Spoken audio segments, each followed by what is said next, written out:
Assalamualaikum warahmatullahi wabarakatuh. Alhamdulillahilladzi farada alaina siyama fi syahri Ramadan. Allahumma salli wa sallim wa barik wa karim ala sayyidina Muhammadin wa ala alihi wa ashabi ajma'in, amma ba'du. Faqad qala Allah Ta'ala fil Qur'anil Karim, a'udzu billahi minasy syaithanir rajim. Bismillahirrahmanirrahim. Ya ayyuhalladzina amanu kutiba alaikumus syiyam kama kutiba alal ladzina min qablikum la'allakum tattaqun. Shadaqallahul azim.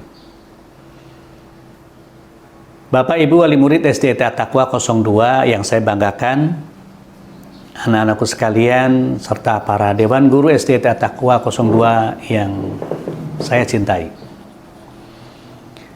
Syukur hari ini kita memasuki pada hari pertama di bulan suci Ramadan. Ibadah yang kita lakukan adalah ibadah puasa, yang merupakan syariatnya Nabi Muhammad SAW, juga merupakan syariat nabi-nabi yang lain.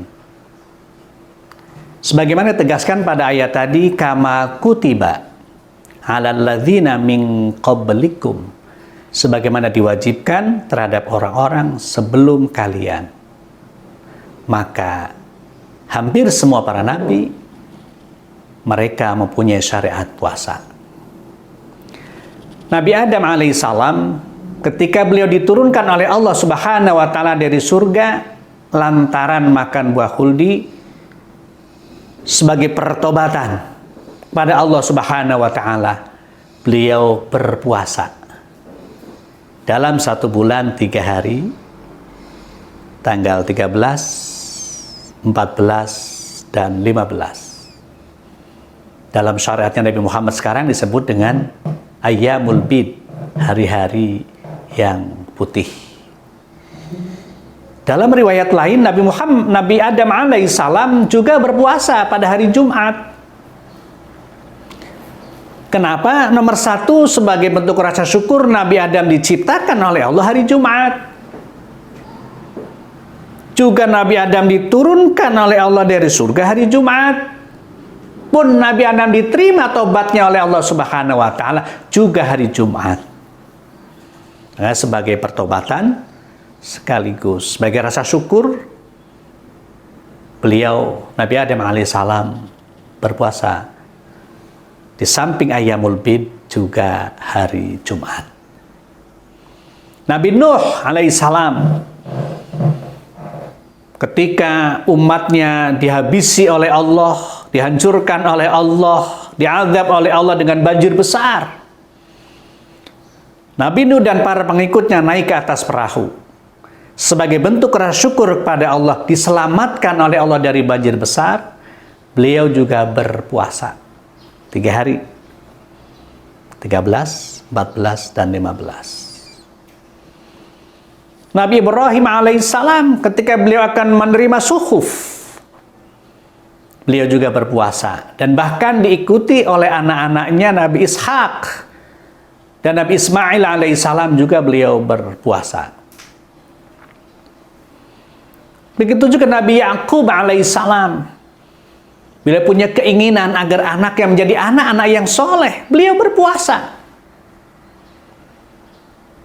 Diikuti kemudian oleh Nabi Yusuf alaihissalam ketika berada dalam penjara supaya diselamatkan oleh Allah, dijaga oleh Allah, dipelihara oleh Allah. Beliau juga berpuasa.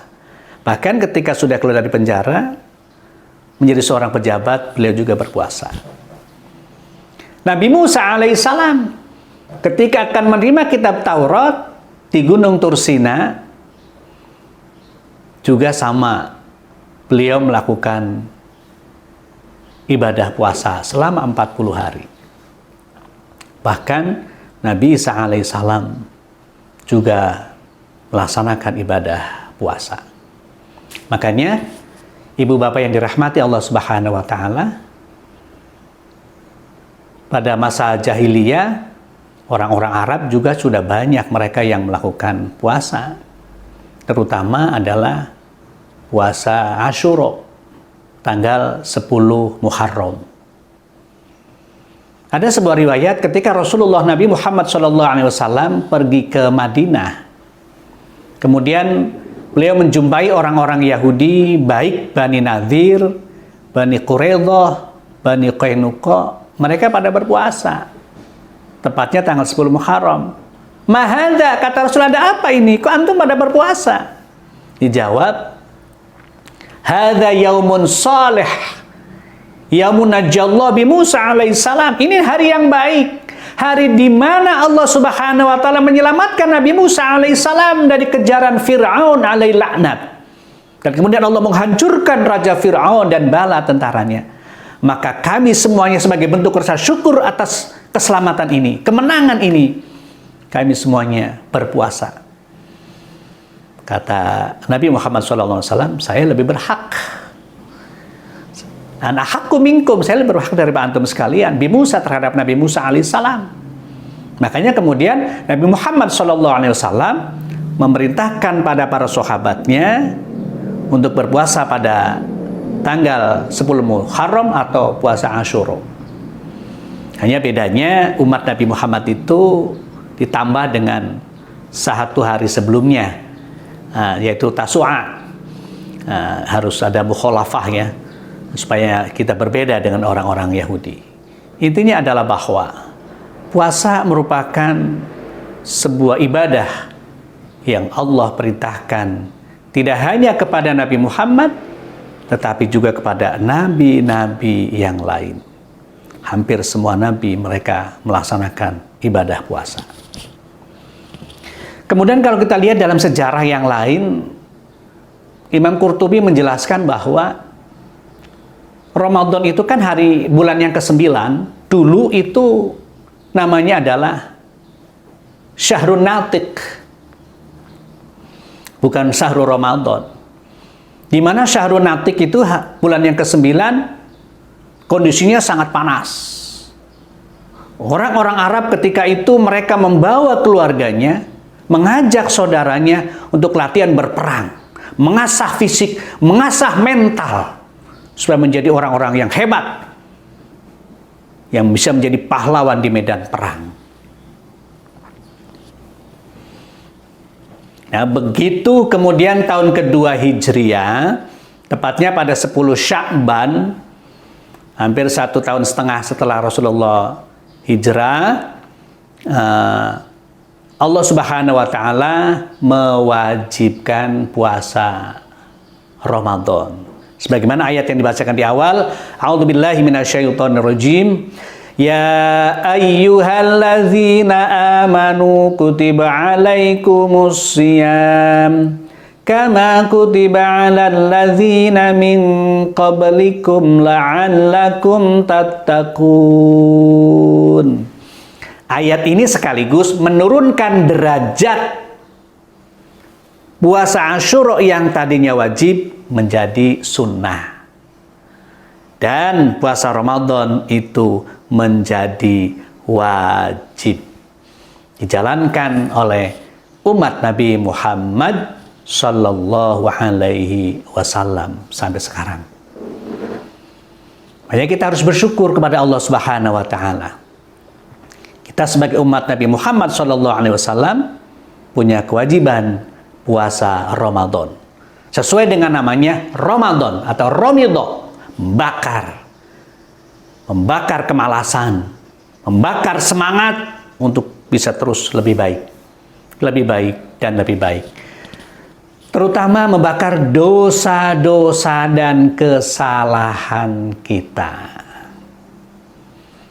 Karena ibu bapak yang dirahmati Allah Subhanahu wa taala, kalau kita melihat dalam sejarah, kita ini pada saatnya nanti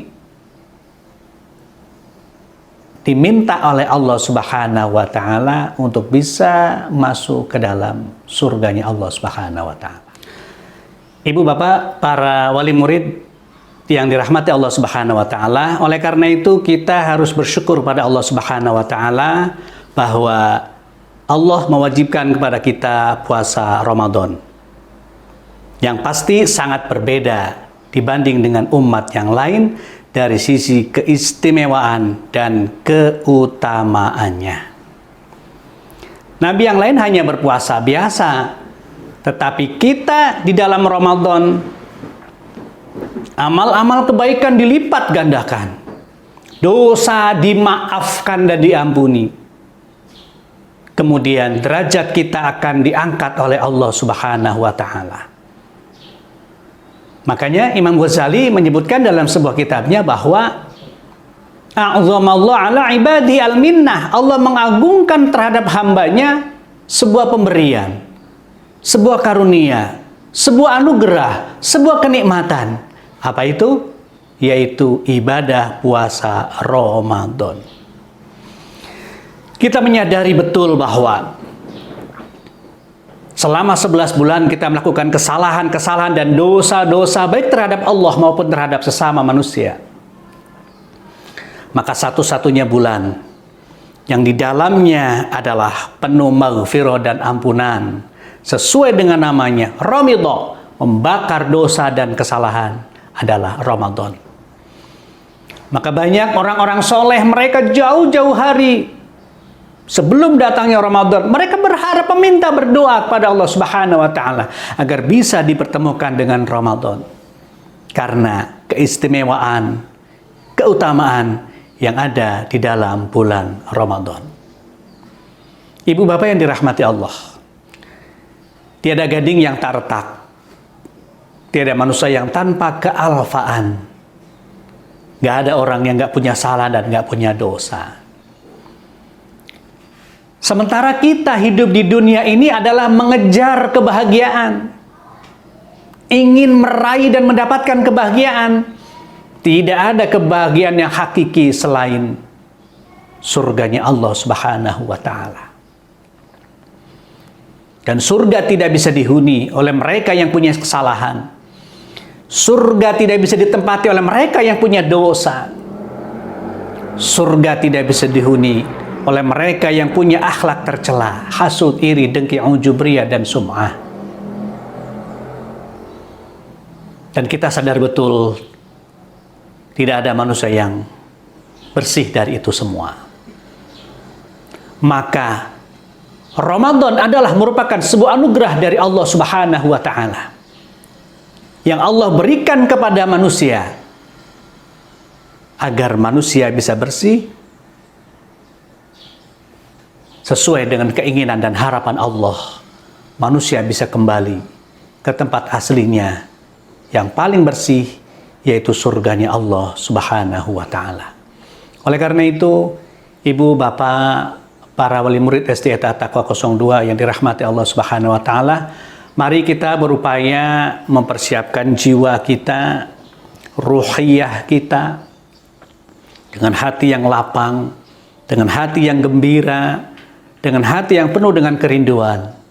Insya Allah, kalau hati kita lapang, hati kita gembira, apapun yang ada di depan kita, seberat apapun, insya Allah akan terasa ringan. Imam Ghazali menyampaikan dalam sebuah kitabnya, ada 4 hal yang sangat berat untuk ditinggalkan. Meninggalkan makan, meninggalkan minum, ngurangin tidur, meninggalkan seks. Tapi kalau hati kita lapang, hati kita penuh rasa sukacita dan gembira, maka yakin yang berat akan menjadi ringan, yang ringan tidak akan terasa. Kalau dijalankan dengan tanpa ada perasaan beban, maka mudah-mudahan keikhlasan bisa kita raih dan Ramadan mampu menghantarkan kita semuanya menjadi orang-orang yang bertakwa kepada Allah Subhanahu wa Ta'ala. Baik ibu, bapak, para wali murid yang dirahmati Allah Subhanahu wa Ta'ala, mari kita bersama berdoa kepada Allah Subhanahu wa Ta'ala sebelum berbuka puasa, agar puasa kita bisa diterima oleh Allah Subhanahu wa Ta'ala sehingga akan bermanfaat buat kita semuanya. Nabi Musa alaihissalam dulu ketika menghadap Allah Subhanahu wa Ta'ala ingin menjadi umat Nabi Muhammad SAW, ditanya, kenapa kamu menginginkan menjadi umat Nabi Muhammad? Karena beliau mengatakan bahwa ada doa yang diijabah oleh Allah Subhanahu wa Ta'ala. Di antaranya adalah di saat kita detik-detik menjelang berbuka puasa. Oleh karena itu mari kita sama-sama berdoa kepada Allah Subhanahu wa taala.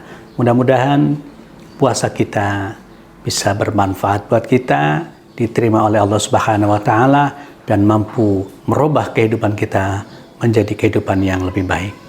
Allahumma sholli ala sayyidina Muhammad wa ala ali sayyidina Muhammad.